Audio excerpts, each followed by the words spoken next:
Hello everyone. अब हमारे पास एक इम्पॉर्टेंट और नया टॉपिक है जो कि है एंजाइम्स। तो एंजाइम कैसे वर्क करता है, क्लासिफिकेशन ऑफ एंजाइम, ये बहुत इंपॉर्टेंट है। ये आप छोड़कर ना जाएं क्योंकि ये हर साल एग्ज़ाम में आ रहा है और ये इम्पॉर्टेंट भी है। एंजाइम्स क्या होता है? Enzymes are biological catalyst which regulate the rate at which chemical reactions proceed without itself being altered in the process. देखिए, एंजाइम्स एक बायोलॉजिकल कैटलिस्ट है, ठीक है, जो रिएक्शन को रेगुलेट तो करता है, उसके रेट को मैनेज तो करता है, पर वो उस रिएक्शन में खुद अल्टर्ड नहीं होता है। मतलब विदाउट वो यूज्ड अप, खुद यूज़ नहीं होने के बावजूद भी वो रिएक्शन को कंप्लीट कराने में हेल्प करता है। Frederick W Kuhne gave the enzyme to the molecules detected by Eduard Buchner. Kuhne जो थे उन्होंने नेम दिया एंजाइम, ठीक है। ये मॉलिक्यूल्स डिटेक्ट किसके द्वारा किया गया था? तो एडवर्ड बचनर के द्वारा। All types of biochemical reactions in the cell require enzyme. जितने भी केमिकल रिएक्शन हमारे सेल में चल रहे हैं उन सबको एंजाइम का रिक्वायरमेंट होता है। एंजाइम क्या है? एक टिपिकली एक प्रोटीन है। जैसे कि यहाँ पे देखिए, एक सबस्ट्रेट है, वो आकर के इसके साथ बाइंड किया है और यहाँ पे एंजाइम सबस्ट्रेट का फॉर्मेशन हुआ है, प्रोडक्ट। देखिए यहाँ पे ना, अगर हम यूनिट के बेसिस पे देखें तो एंजाइम को 2 पार्ट्स में डिवाइड किया जाता है, मोनोमर और ओलिगोमर। मतलब कि जो सिंगल पेप्टाइड चेन से बना है वो मोनोमर, जो मल्टीपल पेप्टाइड चेन से बना है वो ओलिगोमर। यहाँ पे सबस्ट्रेट है, जब एंजाइम वर्क करेगा तो वो प्रोडक्ट फॉर्मेशन करेगा।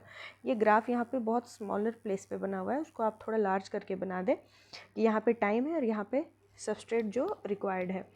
तो वहाँ पे एंजाइम के लिए उसको एंजाइम जब यूज़ हो रहा है, ठीक है, और दूसरा है विदाउट एंजाइम। तो ये क्या होता है ना कि एंजाइम यूज़ होता है तो एक्टिवेशन एनर्जी वो है वो बढ़ जाता है, ठीक है।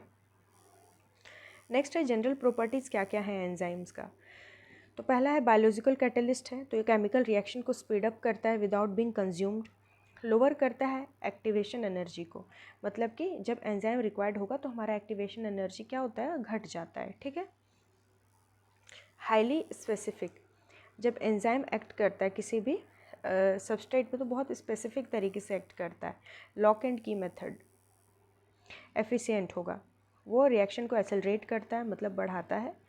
और नेक्स्ट है reversible action. Many enzymes catalyse both forward and reverse reaction, forward direction में भी और रिवर्स डायरेक्शन में भी वो वर्क कर सकता है। Affected by temperature and pH, enzyme जो है हमारा वो टेम्परेचर और पीएच से अफेक्टेड होता है। जैसे कि अगर आप बहुत ज़्यादा हाई कर देते हो टेम्परेचर या लो कर देते हो तो वो एंजाइम को डीनेचर भी कर सकता है। रेगुलेटेड बाय सेलुलर कंडीशन जैसे एलोस्टेरिक रेगुलेशन है, इनहिबिटर है, फीडबैक कंट्रोल है, इन सब में भी वो हेल्प करता है, ठीक। नेक्स्ट क्लासिफिकेशन क्या है एंजाइम्स के? तो एंजाइम ब्रॉडली क्लासीफाई किया गया है डिफरेंट कैटेगरीज, जैसे कि ऑक्सीडो रिडक्टेज, ट्रांसफेरेज, हाइड्रोलाइजेज, लाइजेज, आइसोमेरेजेज, लाइगेजेज, ट्रांसलोकेजेज, ठीक है। तो ये कैसे काम करता है वो भी समझते हैं। पहला है oxido reductase, EC1। Enzymes involve in oxidation reduction reaction, इसके नाम से ही पता चल रहा है यहाँ पे ऑक्सीडेशन और रिडक्शन रिएक्शन दोनों होगा, जिसके एग्जांपल में है अल्कोहल डिहाइड्रोजिनेज ऑक्सीडेज, ठीक है। अब ऑक्सीडो रिडक्टेज के अंदर भी बहुत सारा क्लासिफिकेशन है, जैसे ऑक्सीजनेज। तो यहाँ पे ऑर्गेनिक जो सबस्ट्रेट है उसमें ऑक्सीजन फीड किया जाता है। पेरोक्सीडेजेज में H2O2, जिसको हम लोग पेरोक्साइड कहते हैं, ठीक है, हाइड्रोजन पेरोक्साइड, इसका रिडक्शन होता है हाइड्रोपेरोक्साइड्स में। रिडक्शन होता है H2O2 का और हाइड्रोपेरोक्साइड्स का। अब रिडक्टेजेज में क्या होता है? ये कैटेलाइज करता है रिडक्शन।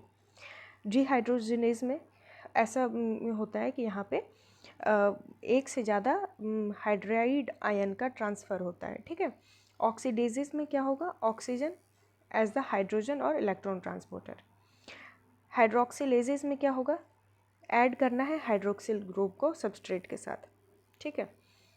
नेक्स्ट हम लोग देखें, जब रिएक्शन हो रहा है तो सबस्ट्रेट ए के साथ रिडक्शन प्लस बी के साथ ऑक्सीडेशन, तो यहाँ पे देखो ये ट्रांसफ़र हो जा रहा है ना, फिर ए के साथ ऑक्सीडेशन होने लग रहा है, बी के साथ रिडक्शन।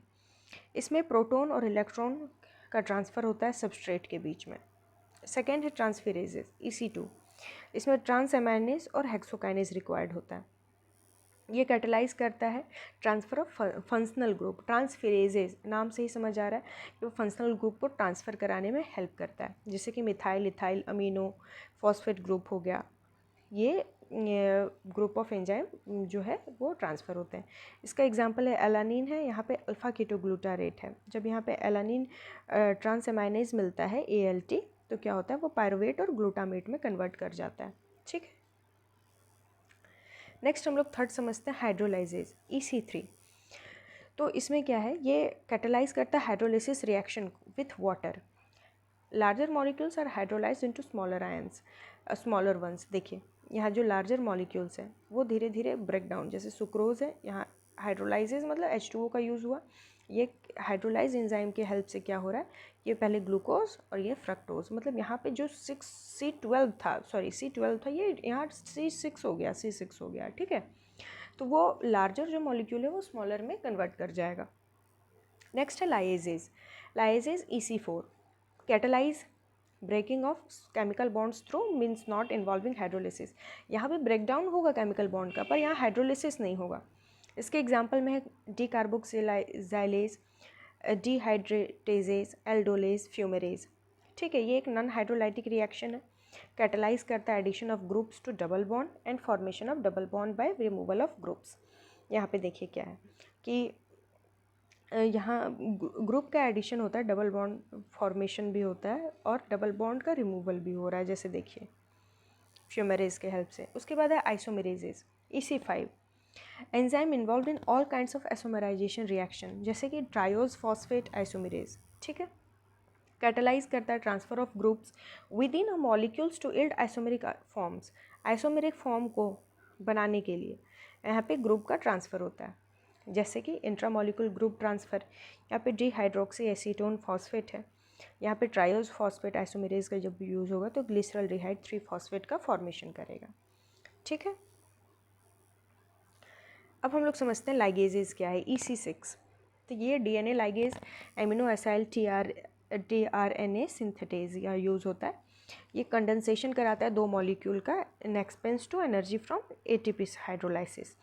कैटलाइज करता है formation of CC bond, CS bond, CO bond, CN bonds condensation reaction के हेल्प से, ताकि और ATP क्लीवेज के हेल्प से। यहाँ पे देखिए ग्लूटामेट है, यहाँ पे ATP से ADP का फॉर्मेशन हो रहा है ग्लूटामाइन सिंथेज के प्रेजेंस में, और गामा ग्लूटामाइल फॉस्फेट का फॉर्मेशन हो रहा है जो कि एक इंटरमीडिएट है। उसके बाद फाइनली यहाँ ग्लूटामाइन का फॉर्मेशन हो रहा है। नेक्स्ट है ट्रांसलोकेजेज। ये ATP सिंथेज इसका एग्जाम्पल है। ये न्यूली एडेड क्लास है एंजाइम क्लासिफिकेशन का। ये कैटलाइज करता है मूवमेंट ऑफ आयंस और मॉलिक्यूल्स अक्रॉस द मेम्ब्रेन्स और their separation within the molecules. ठीक है, ये आयंस के मूवमेंट और जहाँ पे मॉलिक्यूल्स मूव करते हैं मेम्ब्रेन्स के अक्रॉस, वहाँ पे ये कैटलाइज करता है मूवमेंट को। ठीक है, तो ये हमारा हो गया एंजाइम का टॉपिक कंप्लीट और उसका क्लासिफिकेशन, इसको कर लें, ये इंपॉर्टेंट है। ठीक है, थैंक यू सो मच।